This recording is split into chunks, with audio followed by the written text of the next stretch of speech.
मेरा ताल्लुक़ कबाइली वज़ीर ख़ानदान से है। हम वज़ीरिस्तान से ताल्लुक़ रखते हैं, हम पख्तून हैं और हमारे लिए सबसे बड़ा इशू, सबसे ज़्यादा इम्पोर्टेंस गैरत और इज़्ज़त की होती है। इमरान खान जो हर एक की बारियां लगवाते हैं, कभी किसी की बारी लगवाते हैं, कभी कहते हैं तुम्हारी बारी है, कभी कहते हैं उसकी बारी है। मैं तो इमरान खान से कहूँगी कि अब तुम्हारी बारी है। खुद को पारसा, पूरी दुनिया ख़राब, खुद को पारसा, खुद फरिश्ते। इज़्ज़तदार ख़वातीन की जो इज़्ज़तें हैं वो इस पार्टी में, मैं आपको बताना चाह रही हूँ कि मैं महफूज नहीं।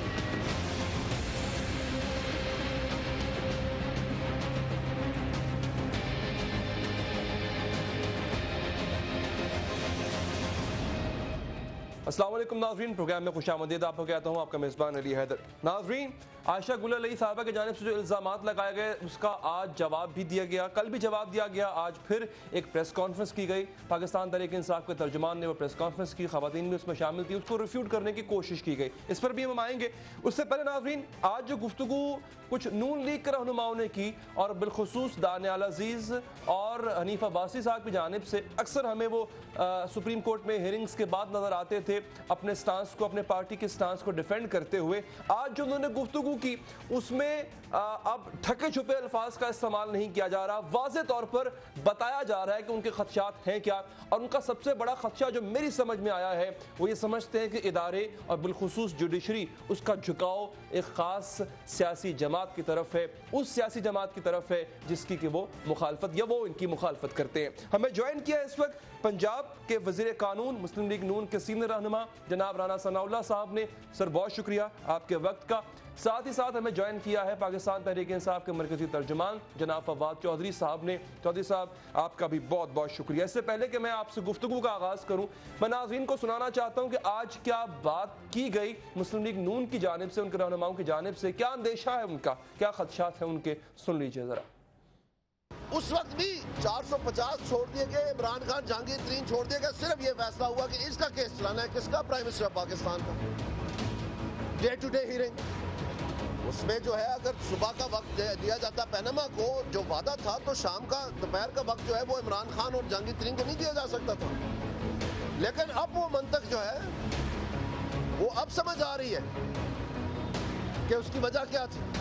क्योंकि इस वक्त जो बेंच है, जब उनको याद करवाया गया, आज हमारे वकील अकरम शेख ने ये याद करवाया कि जनाब पिछले जुमे को चंद दिन पहले एक फैसला आया है, उस फैसले की वजह से मैं वाइजर हो गया हूँ, यानी मुझे मजीद समझ आ गई है कानून की। आपने तशरीह की है इस अदालत ने, तो उसकी रोशनी में मैं आपको कुछ बताना चाहता हूँ। तो ये बताया गया कि उस केस के बारे में आप बात ना करें, उसका हमें नहीं पता।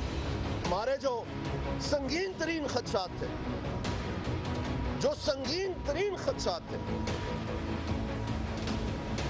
वो यहाँ पर दिन ब दिन साबित होते हुए नजर आ रहे हैं। मेरे दिल में बहुत बातें हैं, मैं कोई घबराने वाला नहीं हूँ, मैं बातें खुल के करता हूँ, दिलेरी से करता हूँ, क्योंकि मेरे अंदर से सच बोलता है। लेकिन एक मिनट है, लेकिन मैं एक डिसिप्लिन का पाबंद हूँ। नहीं, जनाब दानियाल अजीज साहब कहते हैं कि उनको सब समझ आ गया। राना साहब, सर शाम की में पिटीशन आपकी भी लग सकती थी लेकिन नहीं लगी। अब आप कहते हैं, दानियाल अजीज साहब कहते हैं कि जी हमें समझ में आ रहा है कि सब कुछ क्या हो रहा है। सर मुझे समझ में नहीं आ रहा, जरा समझा देंगे राना साहब कि क्या हो रहा है। सर नहीं, देखें, समझ सबको आ रहा है। दरअसल बात यह है कि लोग बार बार समझना चाहते हैं और बार बार इन चीज़ों को दोहराया जाना चाहते हैं। जिस तरह से कल का भी एक वाक़या है, उसके ऊपर भी लोग, पूरे पाकिस्तान को 20 करोड़ लोगों को समझ आ गई है, लेकिन जो लोग चाहते हैं कि बार बार रिपीट हो, बार बार उनको जो है वो सुनाया जाए। देखिए, मामला ये है कि सुप्रीम कोर्ट में कुछ चीज़ें हुई हैं जो पहली मरतबा हुई हैं जी। मैं भी एक वकील या एक कानून का अदना तालिब इल्म कह लें, और कुछ साल जो है वो प्रैक्टिस भी की है। थोड़ा बहुत, मैं ज़्यादा जो है वो इल्म का दावा नहीं करता, लेकिन थोड़ी बहुत सूझबूझ है। 70 सालों में आज तक GIT नहीं बनी। 70 सालों में आज तक ये नहीं हुआ कि 3 जज जो है वो केस सुने और 5 बैठ के जो है वो फैसला सुनाएं। पाकिस्तान का आइन और कानून जहाँ तक हमें समझ है, हमें तो दिखाई नहीं देता। अगर किसी को है या अदालत उज़्मा के पास अगर ये चीज़ है तो आने वाले दिनों में जो है वो हम जैसों की समझ के लिए जो है वो बयान कर दी जाए कि जो ट्राइकोटमी है, यानी लेजिस्लेचर, पार्लियामेंट और एग्जेक्टिव इंतज़ामिया और जुडिशरी अदलिया, ये कॉन्स्टिट्यूशन की बुनियाद है। अब अगर एक ही अदारा जो है वो सब कुछ संभाल ले जी, वो कहे कि तफ्तीश भी हमने करनी है, उसके बाद प्रोसिक्यूशन भी हमने करनी है, उसके बाद अदलिया में जब केस चलेगा तो उसकी निगरानी भी करनी है, वो भाई फिर फेयर ट्रायल कहाँ गया, वो ट्राइकोटमी कहाँ गई, वो भाई किस तरह से जो है ये निज़ाम जो है, ये आइन जो है, ये क्या आइन जो है, क्या वो उसको सस्पेंड कर दिया गया है? अच्छा, क्या उसकी जो बुनियाद है उसको तब्दील कर दिया गया है? या आप ये देखें कि क्या जो नैब एक्ट है, क्या वो एक एक्ट नहीं है, एक कानून का दर्जा नहीं है? क्या बतौर एक्यूज्ड मुझे हक हासिल नहीं कि नैब में जब मेरे ख़िलाफ़ कोई रेफरेंस जो है वो इंक्वायर हो रहा हो तो मैं वहाँ पे जो है वो अपना मौक़िफ़ जो है वो पेश कर सकूँ? लेकिन अगर ये पहले ही फैसला हो जाए कि जी नैब ने रेफरेंस दायर करना ही करना है, तो फिर भाई वो नैब एक्ट किधर गया? तो राणा साहब मुझे ये वो तो फिर हर चीज़ जो है वो ख़त्म हो गई। आपका प्राइम मिनिस्टर तो ये जो हो रहा है वो तो खत्म, ये जो है ये पहली दफ़ा हो रहा है। देखिए बात ये है कि ये सारा कुछ पहली दफ़ा हो रहा है। क्या करेंगे आप? चलेंगे, हो गया ना सर, अब आप क्या करेंगे सर? देखिए इसमें जितने भी कानूनदान हैं, जितने भी लाफहम लोग हैं जी, वो खुद हैरान हैं। वो कहते हैं कि इस तरह की मिसाल तो इससे पहले 70 सालों में कभी मिलती नहीं है। अब इसमें देखें कि ये एक फ़ैसला तो हुआ है जी, कि इन सारे मामलात की अपील जो है वो आवाम की अदालत में जो है वो दायर की जाए और वो फिर जो फैसला करें उस फैसले को जो है वो आपका नुक्ता नज़र इस पर आ गया। लेकिन इसके अलावा भी अगर कोई रास्ता निकलता है अच्छा, तो उसके ऊपर भी जो है वो जो लीगल टीम है वो बैठी है, अगर वो कोई रास्ता निकाल के बताएगी तो उसके ऊपर भी अमल। बिल्कुल ठीक है। फवाद चौधरी साहब, सर ये तहफ़्फ़ुज़ात जिसका बारहा वो आप इज़हार कर चुके हैं, 70 सालों में कभी JIT नहीं बनी, ऐसा कभी नहीं हुआ कि 3 जज सुने केस और 5 फैसला सुनाए। इनमें इस साजिश की बू आ रही है नून लीग को जी इसमें। चौधरी साहब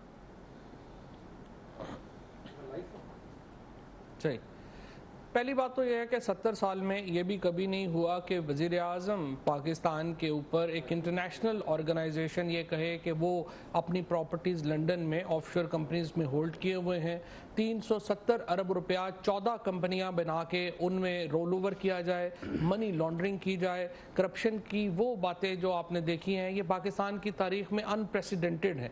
और जो कुछ पाकिस्तान में हुआ आपने देखा कि कोई भी ये सुप्रीम कोर्ट में नहीं जा रहा था। सबसे पहले तो मामला था कि नैब नोटिस ले, उन्होंने नहीं लिया, फिर था कि पार्लियामान के पास जाया जाए, वो TORs बनाए, उसके ऊपर हुकूमत नहीं आई, और फिर एक सियासी तहरीक चली जिसके नतीजे में सुप्रीम कोर्ट ने ये पिटीशन एडमिट की और दोनों पार्टीज ने जाके, सिर्फ PTI ने नहीं PMLN ने भी सुप्रीम कोर्ट को कहा कि आप फैसला कर दे। उसके बाद जब फैसला आया दे, जो आगे सेपरेशन ऑफ पावर्स की या ट्रिकोटमी ऑफ पावर्स की बात राणा साहब कर रहे हैं वो पहली दफा पाकिस्तान में नाफिज हुई है, जहां पे हमने देखा है कि आला अदलिया ने अपना किरदार यानी criminality of the prime minister को तय किया है। और ये काम करना कि कोई शख्स की क्रिमिनल लायबिलिटी क्या है ये वोटर्स का काम नहीं है, ये कोर्ट्स का काम है, और कोर्ट्स ने अपनी हदूद और कयूद के मुताबिक किया है। अगर अभी भी जो आप फैसला भी देखें तो आप देखेंगे कि कोर्ट इससे बहुत आगे जा सकती थी। कोर्ट डिक्लेयर कर सकती थी कि जो फोर्जरी है इसके ऊपर सीधे यहां से 7-7 साल या 3-3 साल कैद में भेज सकती थी, कोर्ट ने नहीं किया।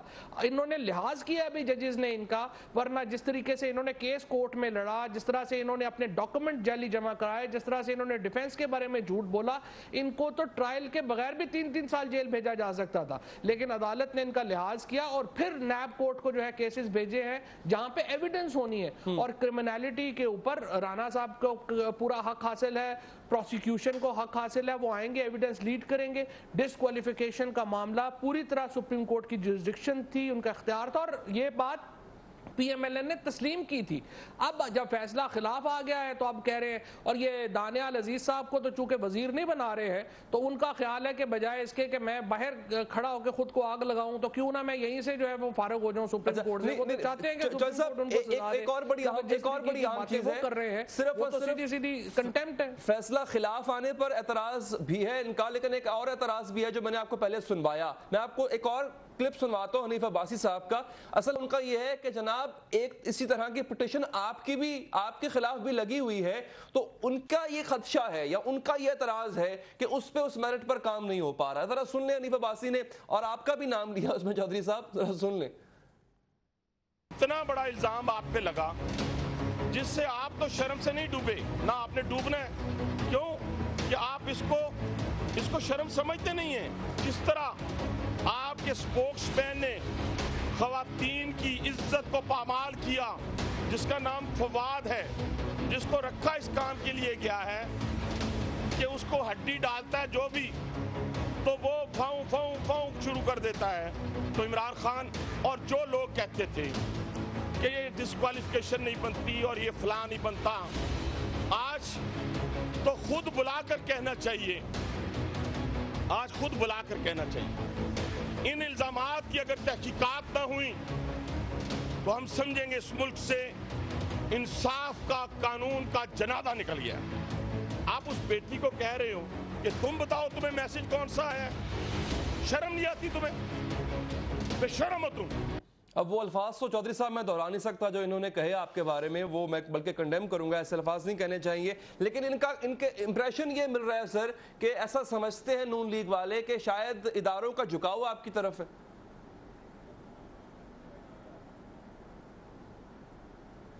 पहली बात तो है कि कंडेम तो नहीं, आपने तो चस्का ही लिया है और आप चाहते हैं कि मैं भी ऐसे अल्फाज करूं तो आपकी मायूसी के लिए मैं वो अल्फाज नहीं दोहराऊंगा। लेकिन बात यह है ना, मैं हनीफ अब्बासी साहब के बारे में वैसी बात करूंगा जैसे उन्होंने कही है। अच्छा, लेकिन बात यह है कि थोड़ा सा मैं जो है वो, अगर आप जाना चाहते हैं कि मेरिट के ऊपर पहले क्या डिसाइड होना चाहिए, तो फिर तो 5.5 साल से जो पाकिस्तान में मुकदमा डिसाइड नहीं हो सका, वो तो हनीफ अब्बासी साहब के ऊपर जो एफिड्रिन का केस है वो डिसाइड नहीं हो सका। तो सबसे पहले अगर कोई केस डिसाइड होना चाहिए तो वो तो एफिड्रिन का केस डिसाइड होना चाहिए कि किस तरह से हनीफ अब्बासी साहब ने जाली कोटे लिए और उन कोटों में जो दवाई है, जो एफिड्रिन, जो कि जाहिर है कि ड्रग्स में इस्तेमाल हुई। जो मूसा गिलानी और हनीफ अब्बासी के केस में फर्क है वो है ये कि मूसा गिलानी को तो पता भी नहीं था कि वो एफिड्रिन किस लिए, हनीफ अब्बासी को तो पता था और ये खुद इस्तेमाल कर रहे थे एफिड्रिन और बेच रहे थे ड्रग्स बनाने के लिए। तो हनीफ अब्बासी के मुकदमे का फैसला ना होना दरअसल अदालती निज़ाम की खामी है और उसको जो है वो फैसला डिसाइड होना चाहिए। दूसरे, जब आप इसको बराबर करने की कोशिश करते हैं तो मुझे आप बताएं कि क्या इमरान खान पाकिस्तान के वज़ीर आज़म रहे हैं, वो पाकिस्तान के वज़ीर आला रहे हैं, क्या उनके ऊपर कौमी खजाने के लूट मार का इल्ज़ाम है? ऐसा इल्ज़ाम तो PMLN ने की पिटीशन में भी उनके ऊपर नहीं लगाया गया ना। सो इमरान खान का केस बिल्कुल मुख्तलिफ है उस केस से जो नवाज शरीफ साहब के ऊपर आया, और नवाज शरीफ साहब के ऊपर भी मुकदमा हमने इल्ज़ामात नहीं लगाए, ICIG ने इल्ज़ाम लगाए थे, हमने सिर्फ उनकी तहकीकात का मुतालबा किया था और सुप्रीम कोर्ट ने तहकीकात की और पता चला कि ये उसमें मुजरम है, उन्होंने उसके मुताबिक डिस्क्वालीफाई किया, केस नैब को भेजा। तो हमारे पे तो सिर्फ गुस्सा है इस बात का मुझे ब्रेक कि आपने इस केस को परसू क्यों किया। मुझे ब्रेक, राना साहब सर क्यों लगता है आपको झुकाव? वो तो जो मिसालें अभी चौधरी साहब ने दी हैं उससे तो वो अपनी तरफ भी कई अपनी भी शिकायत वो सामने रख रहे हैं कि जनाब अदालती निजाम से हमें भी शिकायत है, तो आपको झुकाव क्यों महसूस हो रहा है सर? तो फिर ये तो बात साबित हो गई ना, अगर फिर उनको भी शिकायत है हमें भी शिकायत, तो फिर ये अनइवन है ना मामला कि कोई केस पकड़ा तो उसको 5 दिन में या 5 हफ्तों में डिसाइड कर दिया और कोई केस जो है वो 5 साल तक डिसाइड नहीं हो रहा। तो फिर ये पिक एंड चूज जो है वो फिर यही तो नाइंसाफ़ी है और इसके ऊपर जो है वो फिर कोई भी जो है वो बात, लेकिन इस पर तो आपने और हमने राजी हुए थे ना कि ये आप अदालत डे टू डे करेगी। नहीं, देखें अदालत जो है वो डे टू डे करेगी तो, लेकिन अदालत जो है वो डे टू डे जो है वो दूसरे केसेस को भी जो है वो कर सकती है और दूसरे के, और इस केस में जो केस इमरान खान साहब के ऊपर है, इसके ऊपर बाकायदा हमारी पिटीशन मौजूद है कि इसको भी साथ जो है वो साइमल्टेनियसली चलाया जाए और इसको भी साथ प्राइम मिनिस्टर का केस था, वो एक पार्टी अहदेदार का केस था, फर्क तो है ना सर उसमें? फर्क तो बहुत है। नहीं, वो पार्टी अहदेदार का केस नहीं है, वो भी एक पार्टी लीडर है, वो भी जो है वो अपने आप को प्राइम मिनिस्टर इनोवेटिंग समझता है, वो भी इस मुल्क के एक सूबे में जो है वो हुकूमत में है। उस सूबे में जितने करप्शन हो रही है और जिस किस्म की यानी एलिगेशन जो है वो पूरी कौम जो है वो इस वक्त करप्ट की पोजीशन में है। में तो कोई सूबे में करप्शन का इल्जाम नहीं है राना साहब, वो पिटीशन तो पढ़ लो पहले। नहीं, लेकिन बात ये कि ये लेकिन है देना दे मुतलका ही ना। तो फिर बात ये है कि फिर इनका केस भी जो है वो डे टू डे हेरो के साथ ही जो है वो डिसाइड होना चाहिए था, लेकिन उस पिटीशन के ऊपर फैसला नहीं किया गया। उस पिटीशन को जो है वो एक साइड पे रखा गया और फिर अब ये जो कहानियां आ रही हैं, बताया जा रहा है कि जी मुझे जज ने कहा था कि जी आप ये किधर सड़कों पे जो है वो मारे फिर रहे हैं, हमारे पास आए, वो बात गलत साबित हुई है, आपका मसला जो है वो हल करते हैं। वो बात गलत साबित, मुझे वक्फा लेने दें सर। नहीं, वो बात गलत कैसे साबित हुई? जब भाई बात ये अगर वो गलत साबित हुई है जी, तो फिर इमरान खान साहब के जो है वो खुद उन्होंने अदा की है। इमरान खान साहब को भी बुलाया जाए अदालत में और उधर इस बात को जो 4 साल से आदमी कर रहा है जावेद हाशमी, वो कहता है कि मेरे ऊपर कंटेम्प्ट ऑफ कोर्ट लगाओ, मुझे बुलाओ, मेरे सर पे कुरान रखो और इमरान खान को भी सामने बुलाओ। और वो कह रहा है कि जी मेरा बयान रिकॉर्ड करो, फिर उसकी क्यों नहीं सुन रहे भाई? चलो बिल्कुल ठीक, क्या ये बातें जो हैं वो किसी को सराही नहीं दे रही। टाइम कम है, वक्फा लेने दें सर। वक्फे के बाद वापस आएंगे, इसी से गुफ्तगू शुरू करेंगे। उस क्लिप की कितनी सच्चाई है, कितना वो झूठ है, वक्फा ले ले, ब्रेक के बाद बात करते हैं। का मैच है एरियल वर्सेस नामुमकिन दाग। निहारी, जूस, चॉकलेट ट्राई करके ये मुश्किल दाग बन जाएंगे। तजुर्बा भी, सोच विचार भी, जहां लाजिम हो वहां तकरार भी। अहम कौमी मसाइल पर होती है बहस डीएनए में। पेश होती हैं बड़ी खबरें और उनके अंदर की खबर। होती है गहरी सोच विचार, होता है फिर गहरा तज्जिया। यूं बनता है एक programme debate news analysis DNA.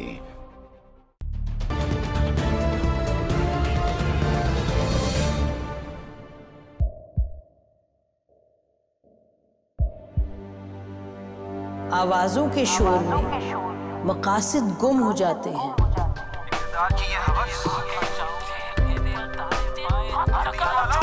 तकरार की तलखी में बात बनती नहीं, बिगड़ती है।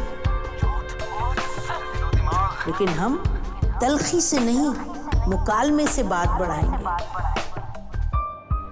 हम हर अहम खबर की तह तक पहुंचेंगे, लेकिन सबूत की रोशनी। हम हर बात करेंगे, लेकिन हकायक के साथ और दलाइल के साथ। नसीम जहरा @8 में देखिए प्रोग्राम नसीम ज़हरा @8 जुमे से इतवार रात 8:03 पे सिर्फ 24 न्यूज़ HD पर।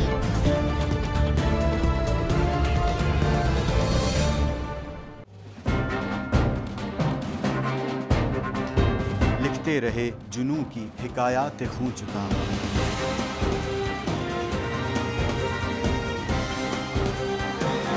कलम और स्क्रीन तक का तवील तजुर्बा,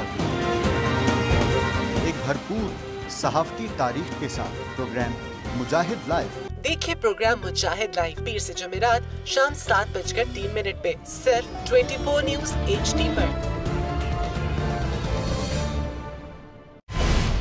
पैनामा लीक्स में अभी तक $55 बिलियन पाकिस्तानियों का आइडेंटिफाई हुआ है। हमारे मुल्क की औरतें जो हैं वो टॉर्च लाइटों में अपने बच्चे जनने पे मजबूर हो गई। क्या अभी ये गारंटी है कि आगे ऐसा वहीं पे नहीं होगा या कहीं और पे नहीं होगा? सच्ची बात है कि मेरे पास तो आपकी किसी बात का जवाब नहीं। जहांगीर तरीन की सियासत खतरे में पड़ गई थी जब उनको ये बताया गया कि उन्होंने कर्जे माफ करवाएंगे। हमारे यहाँ का अदालती निज़ाम अगर सौलत मिर्जा को फांसी देता है, उस आदमी को क्यों छोड़ देता है जो सौलत मिर्जा बनाने वाला? क्या कोई भी करप्ट सियासतदान जो है उसकी चोरी जो है उसको पकड़ने से जमहूरियत खतरे में पड़ती है, इंसाफ खतरे में पड़ता है।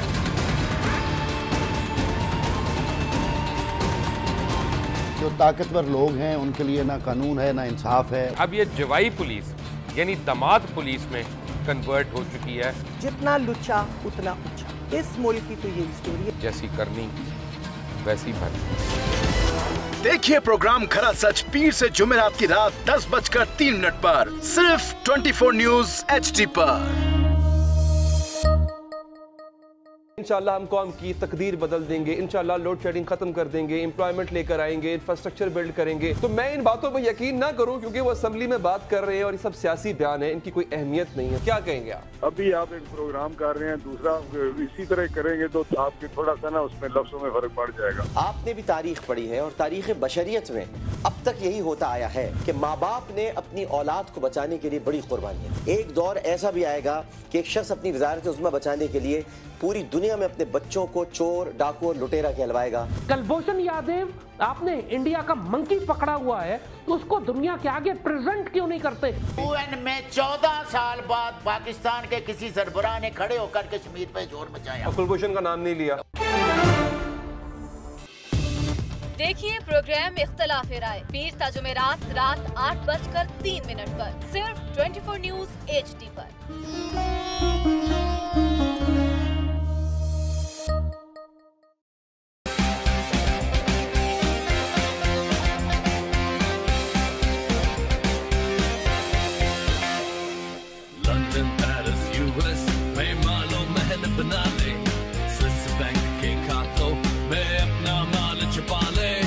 सड़कों पर लाकर छिटा तो मेरा नाम शबाज शरीफ नहीं। Very funny. इन ऐवानों को गिरा दो। हमेशा हुकूमत के रिंग पे स्टैंड बैठ गए हुए हैं। और कोई शर्म होती है और कोई हया होती है। लैपटॉप और मेट्रो बस की जमहूरियत है।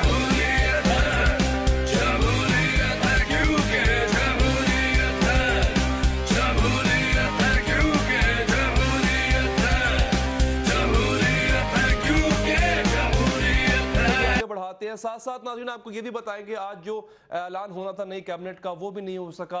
इसके साथ साथ हम जरा बात करेंगे NX-20 के इलेक्शन के हवाले से भी, नए वजीर आजम के हवाले से भी बात करेंगे। राणा साहब आप अपनी बात जरा मुकम्मल करें, लेकिन यहाँ पर एक चीज जो मैं आपके सामने रखता चलूं सर, ये ओपन कोर्ट में कहा गया था 2 नवंबर के धरने के जो खदशात थे, जो मसाइल पैदा हो सकते थे, उसके हवाले से आला अदालत ने कहा था कि हम बैठे हैं, हमारे पास आए, हम इस मसले को हल करते हैं। तो गालिबन गलत लिया गया इसको। नहीं, ऐसा नहीं। देखिए बात ये है कि जो क्लिप जो है वो सोशल मीडिया पे भी और उसके बाद मीडिया पे भी चला है, उससे ये बात नहीं बनती जो आप कर रहे हैं। उससे बात बिल्कुल अदरवाइज बनती है। बाकायदा बेंच का कहा जाता है ना, या तो ये कहा जाता है कि जी बेंच ने ये कहा। अच्छा राणा साहब, वो तो सुप्रीम कोर्ट ने भी अपनी क्लैरिफिकेशन जारी कर दी है, ये इशू नहीं। आप ये बताएं आप वज़ीर आला बन रहे हैं या नहीं बन रहे हैं? सर ये सवाल मेरा था, मुझे बाद में साहब ये सवाल मेरा था, आपने चुरा लिया। वो भी बताते हैं आपको। ये तो स्पेसिफिक जो है वो एक मुअज़्ज़ज़ जज साहब का जो है कर रहे हैं ना, क्लिप हो गया, उसके बाद जो है वो जावेद हाशमी साहब भी नाम ले रहे हैं। राणा साहब आपने अपना पॉइंट सामने रख दिया। और ये राणा सनाउल्लाह साहब को भी आसफ सईद खोसा का पता है, जो बंदा भी छोटा मोटा वकील है उनको पता है कि आसफ सईद खोसा से किसी की जरूरत नहीं है फोन पे बात करने की। राणा साहब को भी पता है, बादशाहों वाली बात कर रहे हैं। अच्छा चलिए ठीक है, हम इससे आगे बढ़ते हैं। अब वही सवाल जो आपने मुझसे राणा साहब से किया, मैं उसको रिफ्रेज कर देता हूँ। राणा साहब आपने ये मशवरा दिया था कि शहबाज शरीफ साहब को पंजाब नहीं छोड़ना चाहिए, क्यों नहीं छोड़ना चाहिए सर? देखिए बात ये है कि जितना कम अर्सा यानी तकरीबन मेरे जो है वो यानी कैलकुलेशन के मुताबिक ये मार्च तक आपके पास टाइम है और ये टोटल जो है वो 6 या 7 माह बनते हैं। और उसके बाद जो है वो बिल्कुल एक अबूरी और एक जो है वो इलेक्शन जो है वो शुरू हो जाएगा। अब इसमें यह है कि मेरा नुक्ता नज़र ये था, लेकिन मेरा नुक्ता नज़र या मेरी राय जो है वो पार्टी लीडर या पार्टी के फैसले के ताबे है, उससे अब नहीं है। पार्टी का फैसला जो इस वक्त है बिल्कुल मैं उस फैसले के साथ हूँ और मियां शहबाज शरीफ साहब उस फैसले के ऊपर अमल करने के पाबंद हैं। लेकिन क्योंकि इस फैसले पर अमल दरामद होने में अभी 10-12 दिन बाकी है, 12 अगस्त जो है वो नॉमिनेशन पेपर फाइल करने की डेट है, उस वक्त तक इस फैसले के ऊपर क्योंकि रिव्यू हो सकता है, तो इसलिए मैंने ये गुजारिश की थी कि क्योंकि पंजाब हमारा बेस है, पंजाब में ही जो है वो अभी फाइनल नहीं हुआ कि शहबाज शरीफ साहब जाएंगे मरकज में या नहीं जाए, अभी फाइनल नहीं हुआ। मैं ये अर्ज कर रहा हूँ कि पार्टी ने फैसला कर दिया है, मैं उस फैसले के ताबे हूँ, लेकिन उस फैसले पे अभी अमल दरामद करने में अभी 10 दिन बाकी हैं। तो इसलिए अगर आपकी कोई राय है एक पार्टी कारकुन के तौर पे, एक पार्टी के जो है वो आप उसका हिस्सा हैं, तो वो राय आप दे सकते हैं और ये पार्टी का काम है या पार्टी लीडर का काम है, उस राय को वो सुन के जो है वो अगर रिव्यू करना चाहे रिव्यू कर सकते हैं और अगर वो कहें कि मैं उस फैसले के साथ हूँ तो ये जवाब दे दे राना साहब कि आप बन रहे हैं वजीर आला, क्योंकि आपकी भी बड़ी कुर्बानियां पार्टी के लिए, या फिर मुस्तफा शुजाउर रहमान? बात ये है और मेरी तो बहुत ख्वाहिश है इसके ऊपर यानी गौर खोज ही नहीं हुआ, अभी तो ये मरहला ही नहीं आया। जब ये मरहला आएगा तो उसमें जो पार्टी फैसला करेगी वो सबको मुझ समेत जो है वो सबके लिए जो है वो एक्सेप्टेबल होगा। चलें ठीक है, तो मेरी ये राय थी कि क्योंकि पंजाब एक हमारा बेस है तो इसलिए अगर पंजाब को डिस्टर्ब ना किया जाए तो ये पार्टी फवाद चौधरी साहब, इधर आप कहते हैं कि मॉडल टाउन का हम हिसाब लेंगे, मॉडल टाउन में उसके एक्यूज्ड में जो है आपके मुताबिक एक्यूज्ड में राना साहब मरकजी किरदार हैं, इधर आप राना साहब को वज़ीर आला पंजाब बनाना चाहते हैं। सर ये क्या चक्कर है?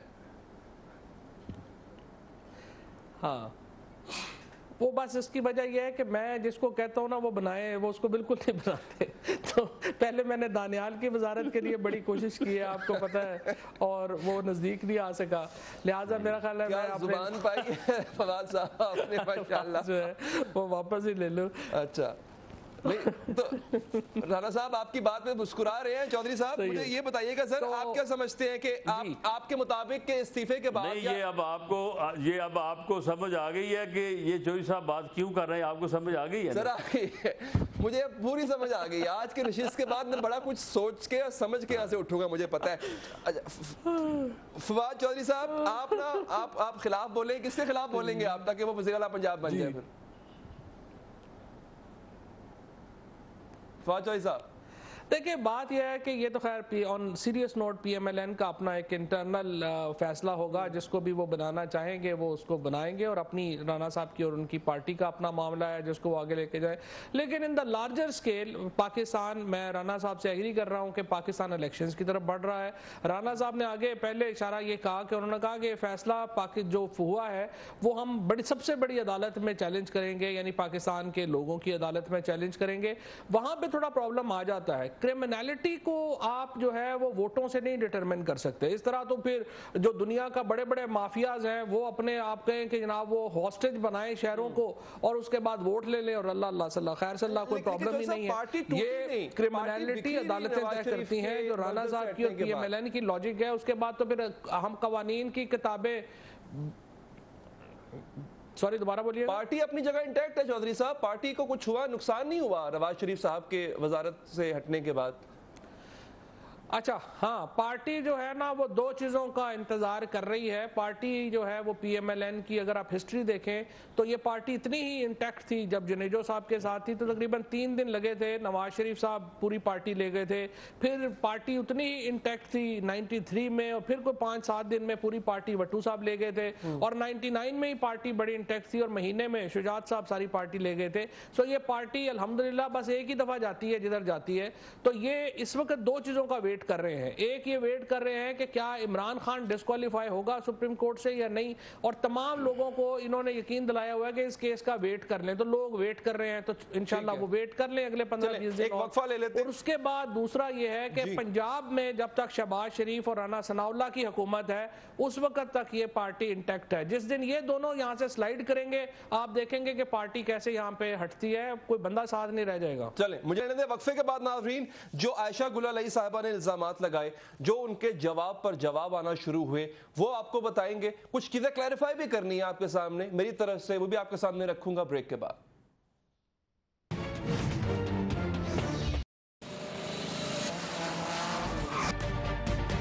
तजुर्बा भी, सोच विचार भी, जहां लाजिम हो वहां तकरार भी। अहम कौमी मसाइल पर होती है बहस डीएनए में। पेश होती हैं बड़ी खबरें और उनके अंदर की खबर। होती है गहरी सोच विचार, होता है फिर गहरा तज्जिया। यूं बनता है एक programme debate news analysis DNA.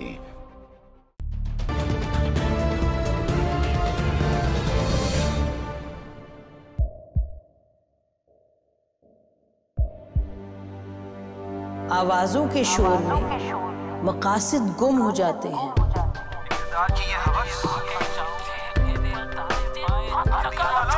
तकरार की तलखी में बात बनती नहीं, बिगड़ती है। लेकिन हम तलखी से नहीं, मुकालमे से बात बढ़ाएंगे। हम हर अहम खबर की तह तक पहुंचेंगे, लेकिन सबूत की रोशनी। हम हर बात करेंगे, लेकिन हकायक के साथ और दलाइल के साथ। नसीम ज़हरा @8 में देखिए प्रोग्राम नसीम ज़हरा @8 जुमे से इतवार रात 8:03 पे सिर्फ 24 न्यूज़ HD पर।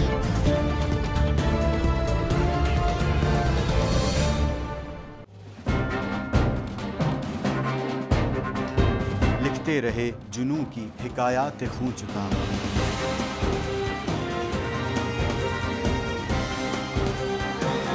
कलम और स्क्रीन तक का तवील तजुर्बा एक भरपूर सहाफती तारीख के साथ प्रोग्राम मुजाहिद लाइव। देखिए प्रोग्राम मुजाहिद लाइव पीर से जुमेरात शाम 7:03 पे सिर्फ 24 न्यूज़ HD पर।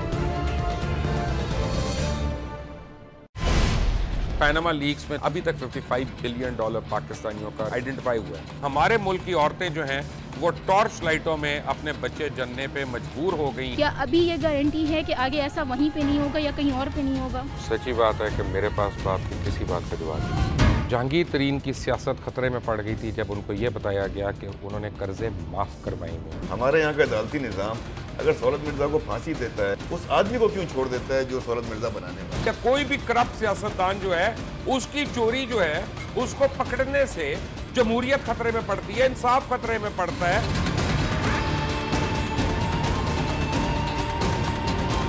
जो ताकतवर लोग हैं उनके लिए ना कानून है ना इंसाफ है। अब ये जवाई पुलिस यानी दामाद पुलिस में कन्वर्ट हो चुकी है। जितना लुच्चा उतना ऊंचा। इस मुल्क की तो यही स्टोरी है। जैसी करनी वैसी भरनी।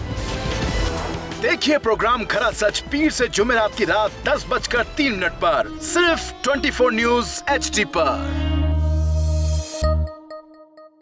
इंशाल्लाह हम कौम की तकदीर बदल देंगे, इंशाल्लाह लोड शेडिंग खत्म कर देंगे, एम्प्लॉयमेंट लेकर आएंगे, इंफ्रास्ट्रक्चर बिल्ड करेंगे। तो मैं इन बातों पर यकीन ना करूं क्योंकि वो असेंबली में बात कर रहे हैं और ये सब सियासी बयान है, इनकी कोई अहमियत नहीं है। क्या कहेंगे आप? अभी आप एक प्रोग्राम कर रहे हैं, दूसरा इसी तरह करेंगे तो आपके थोड़ा सा ना उसमें लफ्जों में फर्क पड़ जाएगा। आपने भी तारीख पढ़ी है और तारीख बशरियत में अब तक यही होता आया है कि माँ बाप ने अपनी औलाद को बचाने के लिए बड़ी कुर्बानियां। एक दौर ऐसा भी आएगा कि एक शख्स अपनी वजारत उज़्मा बचाने के लिए पूरी दुनिया में अपने बच्चों को चोर, डाकू और लुटेरा कहलवाएगा। कुलभूषण यादव, आपने इंडिया का मंकी पकड़ा हुआ है तो उसको दुनिया के आगे प्रेजेंट क्यों नहीं करते? UN में 14 साल बाद पाकिस्तान के किसी सरबराह ने खड़े होकर कश्मीर पे जोर मचाया। कुलभूषण का नाम नहीं लिया।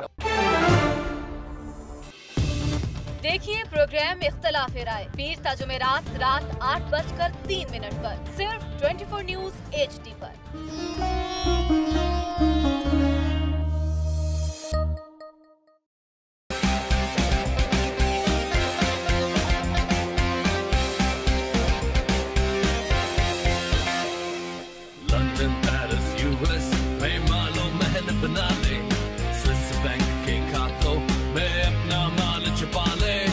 सड़कों पर लाकर छिटा तो मेरा नाम शबाश शरीफ नहीं।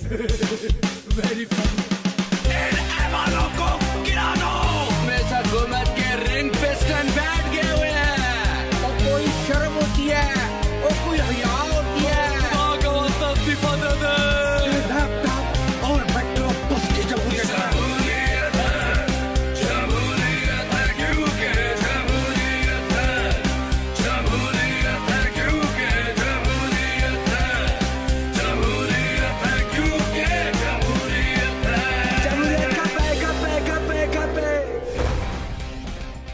क्योंकि जमहूरियत है। हर जुमे की रात 11:03 पे सिर्फ 24 न्यूज HD पर।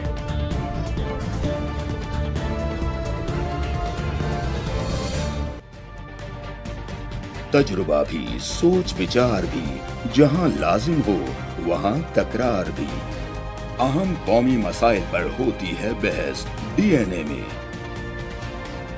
पेश होती हैं बड़ी खबरें और उनके अंदर की खबर। होती है गहरी सोच विचार, होता है फिर गहरा तज्जिया। यूं बनता है एक programme debate news analysis DNA।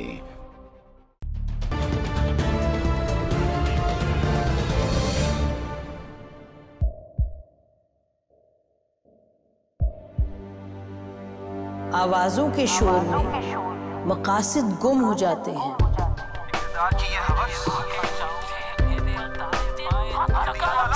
तकरार की तलखी में बात बनती नहीं, बिगड़ती है। लेकिन हम तलखी से नहीं, मुकालमे से बात बढ़ाएंगे। हम हर अहम खबर की तह तक पहुंचेंगे, लेकिन सबूत की रोशनी।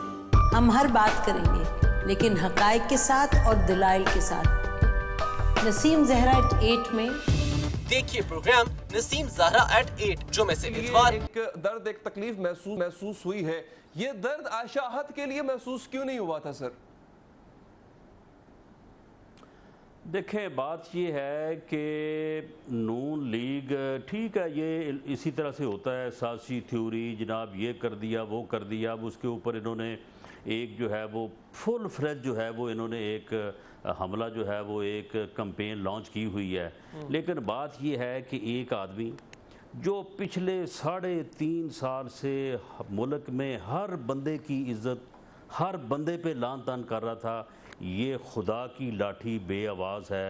ये अल्लाह की तरफ से लानत उसके ऊपर नाजुल हुई। और ये मैं आपको कह दूं कि इमरान खान इससे जो है वो बच नहीं पाएगा। अब ये ऐसी बात है कि जो कनेक्ट होती है उन तमाम बातों से जो धरना अव्वल के ज़माने में होती रही हैं और जो रिपोर्ट्स होती रही हैं। धरना अव्वल का जो कंटेनर है वहाँ से, उसके बाद बनी गाला से, ये 62-63 क्या, ये तो इससे भी अगला, ये तो संसारी का मामला है। और ये बात जो है, ये बात आप देखें, अब इसमें जो आयशा गुलेलई ने बात की है, उसने कहा है कि इमरान खान और इसके साथ जो टोला है वो उससे औरतों की इज्जत महफूज नहीं है, बद किरदार है। अब आप मुझे ये बताएं कि एक मस्र की मुआशरे और ख़ास तौर पे खैबर पख्तूनख्वा की जो एक औरत है, पढ़ी लिखी औरत जो है, वो इससे ज़्यादा क्या कह सकती? ये इतना कहना भी जो है उसे, मेरा ख्याल है कि कहते उसको कितना अरसा लगा होगा। और फिर उसने एक बात कर दी है, उसने कहा जी इसका भी ब्लैकबेरी जो है वो ये सरेंडर कर दे, मैं भी कर देती हूँ, हर चीज़ जो है पता चल जाएगा। अब ये ब्लैकबेरी सरेंडर किए बगैर इमरान खान की और PTI की जान नहीं छूटेगी। इनको ये करना पड़ेगा। सुप्रीम कोर्ट इसका नोटिस ले और इसके ब्लैकबेरी जो है वो आज की डेट में इसका जो है वो सरेंडर करवाया जाए और ये सारे जो है वो मैसेज जो है वो आए सामने, इससे पता चल जाएगा। चॉइस साहब से पूछ लेता हूं, लेकिन सर आजकल एक स्क्रीनशॉट नामी चीज भी इजाद हो गई है, जो है जरूरी नहीं कि आपको ब्लैकबेरी देना पड़ता है। इससे कम जो है ये बात, ये जितने मर्जी जुलूस कर ले, जितने मर्जी प्रेस कॉन्फ्रेंस कर ले, जितनी मर्जी उसको गालियां दे लें, जितने मर्जी करोड़ रुपया हमसे उसको दिला दें, जो मर्जी कर लें, इससे कम अब जान नहीं छूटेगी। अच्छा चले, ठीक है। पाकिस्तान एक गैरतमंद कौम है, ये इज्जतदार कौम है और ये हमारा एक मशरकी मुआशरा है। इस बात को अब कोई हजम नहीं जो है वो कर सके। फवाद चौधरी साहब तो संसारी की बात कर रहे हैं सर, राना साहब तो जी राना साहब बादशाह आदमी है, जब भी बात करते हैं आखिरी हद पे जाते हैं। और मसला मेरा प्रॉब्लम यह है कि मैं आखिरी हद पे नहीं जा सकता और पर्सनल लाइव्स के ऊपर मैं उस तरह कमेंट नहीं करता जिस तरह से राना साहब जो हैं वो बात कर देते हैं। वरना फिर आपने भी सवाल किया, फिर उसके जवाब आपने भी सवाल पूछा था, फिर और बाकी यहाँ पे ब्लैकबेरीज खुलनी शुरू हुई और व्हाट्सएप खुलने शुरू हुए, तो वो जो है फिर क्या क्या और किधर किधर बात जाएगी और किन किन लोगों के और ख़वातीन के नाम आएंगे। किम बाकर ने भी बातें की हुई हैं, ओपनली बातें की हुई हैं, उनकी तरफ भी बातें आएंगी। फिर 62, 63 पे जिस तरह से ये कर रहे हैं कि किसी को 5 करोड़ रुपया दे के खड़ा कर दो, किसी को सीट का लालच दे के खड़ा कर दो, तो फिर तो इस तरह से एक दूसरे की पगड़ियां उछालने की जो रवायत और पहली दफ़ा नहीं है। 1986-87 में जो बेनज़ीर भुट्टो शहीद के साथ और नुसरत भुट्टो के साथ PMLN ने किया, उस वक्त आपको पता है कि फोटोशॉप नहीं हुआ करती थी, उस वक्त प्रिंट करके तस्वीरें। और हुसैन हक्कानी साहब माशाल्लाह अमेरिका में हैं, अब उन्होंने राना साहब की पार्टी ने जहाज से वो तस्वीरें गिराई। 1996 में जब इमरान खान सियासत में आए उस वक्त भी ये गुफ्तगू जो है इस तरह की उनके खिलाफ की गई। फिर मुस्तफ़ा खर ने जब मैंने 88 में यहाँ पे लाहौर से इलेक्शन लड़ा, उनके खिलाफ जो PMLN ने मूवमेंट चलाई, और जो फिर राना साहब बादशाह आदमी है, उस वक्त PMLN के ऊपर भी कैसी कैसी इन्होंने बातें, उस वक्त चूँकि पीपल्स पार्टी में थे तो वो बातें करते रहे, उनका जिक्र करना मुनासिब नहीं है, रहने दें। तो एक्सट्रीम सिचुएशंस पे जब आप एक पर्सनल लाइफ के ऊपर जाएंगे और ये टैक्टिक्स लेंगे कि आप औरतों को इस्तेमाल करें, उनको पैसे देकर खड़ा करें, सीटों के लालच देकर खड़े करें, तो ये फिर पूरे सियासतदान जो है उसमें ख़राब होंगे। और राना साहब और इनकी जो लीडरशिप है, इन्होंने कभी भी ये नहीं सोचा, ये जिस तरह से कतरी खत नया पुरानी इनका मैकेनिज्म था कि हम हेलीकॉप्टर वाले केस में कतरी खत दे के बच गए थे, ये पुरानी स्ट्रेटजी को दोबारा लेके आ गए हैं। और समझ रहे हैं कि सामने आपके रखूं, यहाँ जो शिकायत लोग जो राना साहब ने कोर्ट किया, चौधरी साहब उधर चले जाएंगे, जो राना साहब ने कोर्ट किया वो पर्टिकुलरली खान साहब को नहीं, और जो बात आयशा ने की, आयशा गुल अली ने की, वो भी यही थी कि जो उनके इर्द गिर्द टोला है। अच्छा, मैं चाहता हूँ जरा आप देख लें, श्री मजारी साहिबा गो के हिमायत ने बात कर रही थी खान साहब के, लेकिन उन्होंने अपना एक दुखड़ा रोया और उसमें भी कुछ ऐसी मिलती जुलती बात थी कि उनके जो ये पहले का है, अब का नहीं है क्लिप, मैं आपको जरा सुनवाना चाहता हूँ, जवाब इसका ब्रेक के बाद लूंगा, जरा सुनिए।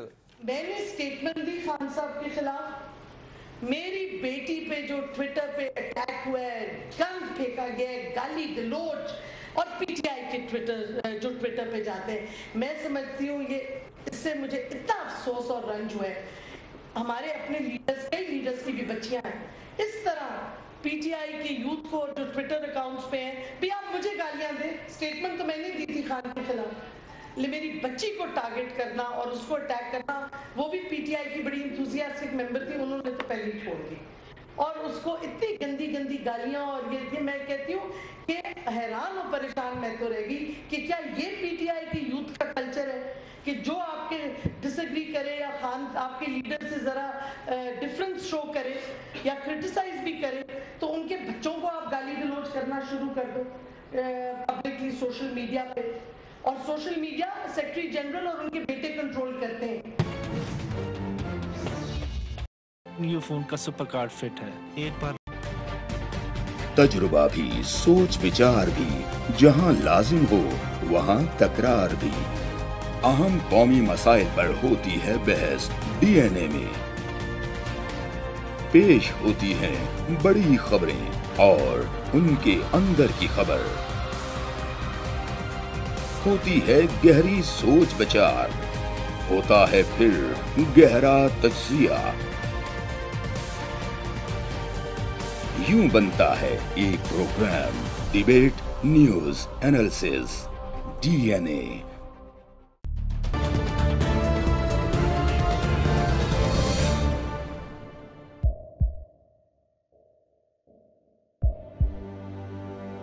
आवाजों के शोर में मकासद गुम हो जाते हैं।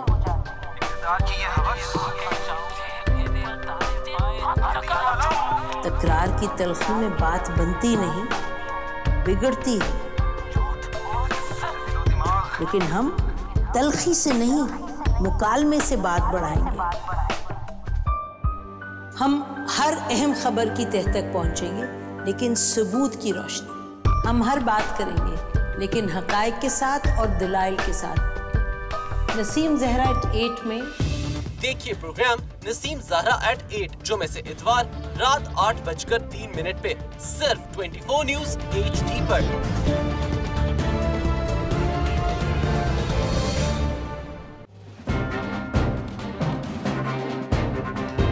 लिखते रहे जुनू की हिकायात खूं चुका,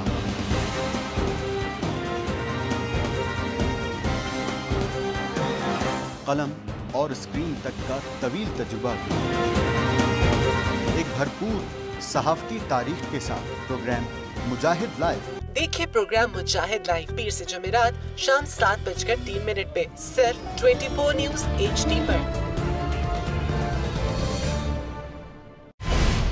पैनामा लीक्स में अभी तक $55 बिलियन पाकिस्तानियों का आइडेंटिफाई हुआ है। हमारे मुल्क की औरतें जो हैं वो टॉर्च लाइटों में अपने बच्चे जनने पे मजबूर हो गई। क्या अभी ये गारंटी है कि आगे ऐसा वहीं पे नहीं होगा या कहीं और पे नहीं होगा? सच्ची बात है कि मेरे पास बात की किसी बात का जवाब नहीं। जहांगीर तरीन की सियासत खतरे में पड़ गई थी जब उनको ये बताया गया कि उन्होंने कर्जे माफ करवाएंगे। हमारे यहाँ का अदालती निज़ाम अगर सौलत मिर्जा को फांसी देता है, उस आदमी को क्यों छोड़ देता है जो सौलत मिर्जा बनाने वाला? क्या कोई भी करप्ट सियासतदान जो है उसकी चोरी जो है उसको पकड़ने से जमहूरियत खतरे में पड़ती है, इंसाफ खतरे में पड़ता है।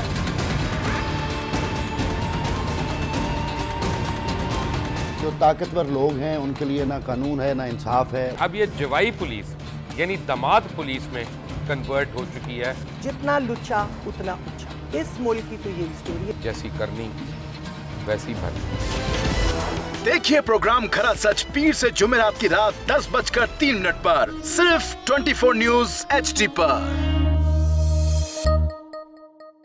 इंशाल्लाह हम कौम की तकदीर बदल देंगे, इंशाल्लाह लोड शेडिंग खत्म कर देंगे, एम्प्लॉयमेंट लेकर आएंगे, इंफ्रास्ट्रक्चर बिल्ड करेंगे। तो मैं इन बातों पर यकीन ना करूं क्योंकि वो असेंबली में बात कर रहे हैं और ये सब सियासी बयान है, इनकी कोई अहमियत नहीं है। क्या कहेंगे आप? अभी आप एक प्रोग्राम कर रहे हैं, दूसरा इसी तरह करेंगे तो आपके थोड़ा सा ना उसमें लफ्जों में फर्क पड़ जाएगा। आपने भी तारीख पढ़ी है और तारीख बशरियत में अब तक यही होता आया है कि माँ बाप ने अपनी औलाद को बचाने के लिए बड़ी कुर्बानियां। एक दौर ऐसा भी आएगा कि एक शख्स अपनी वजारत उज़्मा बचाने के लिए पूरी दुनिया में अपने बच्चों को चोर, डाकू और लुटेरा कहलवाएगा। कुलभूषण यादव, आपने इंडिया का मंकी पकड़ा हुआ है तो उसको दुनिया के आगे प्रेजेंट क्यों नहीं करते? UN में 14 साल बाद पाकिस्तान के किसी सरबराह ने खड़े होकर कश्मीर पे जोर मचाया। कुलभूषण का नाम नहीं लिया।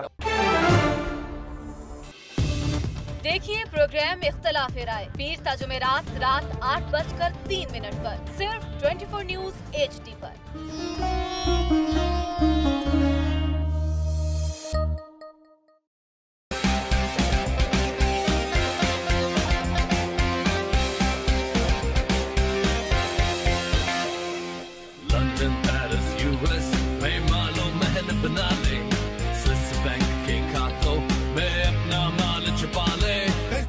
को बना के जीता तो मेरा नाम शबाज शरीफ नहीं।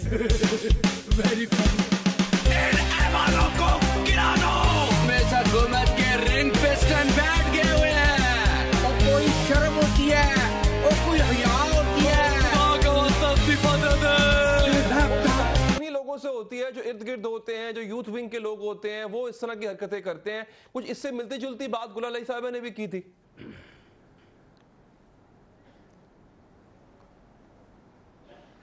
देखो अली 7.3 मिलियन फॉलोअर है खान साहब का फेसबुक के ऊपर, 5.4 मिलियन है ट्विटर के ऊपर, और मतलब 5-6 लाख तो मेरा भी है, और मिला के फेसबुक के ऊपर 6-7 लाख बंदा जो है वो मुझे फॉलो कर रहा है।